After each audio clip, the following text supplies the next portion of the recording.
Unfortunately, a little while back, I threw my Inspire one head-on into a football ground floodlight. Now, it turned out when I inspected it that the IMU was faulty, causing the aircraft to drift. Now, you can see the level of impact by the damage on the framework here, totally bent.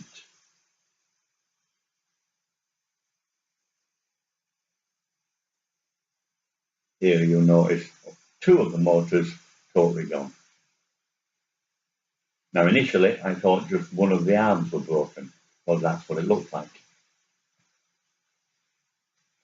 But then on closer inspection, we found both arms were gone. Broken at the joints, as you can see in this picture. Now, here's the box full of all the bits that were still good. But here is what's ready for the bin, all of it.